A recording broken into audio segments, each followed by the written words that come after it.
curious to learn a little bit about your story and sort of how this became something for you. I know a little bit already just from reading your bios and things, but let's take us back to, a few years ago before Yes Foundation was started, and tell us about your why. Why did you start this organization with Ray? Sure, absolutely. So at 32, I suffered a pretty big stroke that took out my ability to see, to walk, and to talk. And so at that point, I was young. I had a 4-year-old and almost 2-year-old. I had a growing career as a nurse practitioner. I had started my own practice. And so I was working a lot, and things were kind of really on an uptrend as far as life accomplishments go. So that took a pretty big setback. As I kind of went through the recovery phase and left the hospital, left inpatient rehab, and came home, the realities of life set in pretty quickly. Then just it came down to support for myself, going through something considered in a lot of people's eyes an old person disease or problem. There was a challenge with trying to get people to recognize that I had deficits, even though I looked relatively normal. There was no ability to really connect and relate, as our stages of life were vastly different. And so those were some of the things that I really struggled with, not being able to find support and just others that had navigated a similar track. So then I met Ray, and he was also a young stroke survivor. And so him and I got talking and realized we had faced a lot of similar challenges on our recovery journey. And so we decided that, what?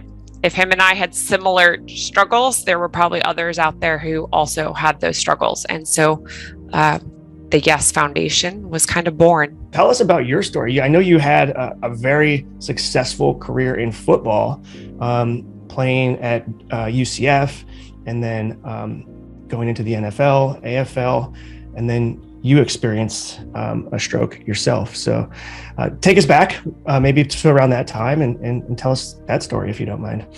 Well, I was married. My wife was pregnant with number 6 at the time of the stroke. It was spring football, so I was taking a 12-year-old to the eye doctor to get his eyes examined for his spring football physical. And as I entered the doctor's office with him, I noticed my right arm was tingling. And it was kind of strange, She tried to give me a clipboard to fill out for him. And the arm would not move to grab the clipboard from the doctor. So we got to the hospital, and I heard the grade codes, and I heard things TPA, and then somebody said, no, let's do the MRI first. And upon entering the MRI and the CAT scan, that's when it was discovered that I had a hemorrhagic stroke in the central brainstem. Like Rachel said, there's nothing you can do. So my blood vessel burst, and typically fatality with that type of stroke is pretty high, well over 90%.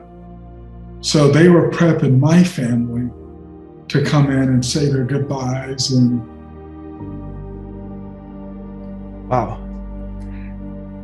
Crazy. Sorry. I can't even imagine that. Yeah. Yeah. So say their goodbyes to Dad, and I just wasn't comprehending what was going on.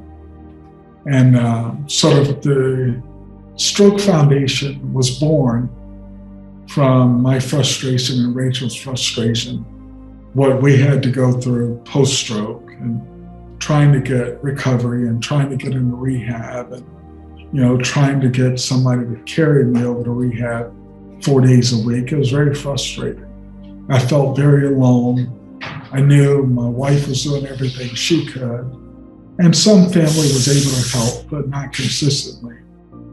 Let's just say it was very challenging to maintain the Stroke Foundation throughout this pandemic, but starting to see some light at the end of the tunnel with a couple things that, behind the scenes we've been working on. So I'm very pleased with where we are now.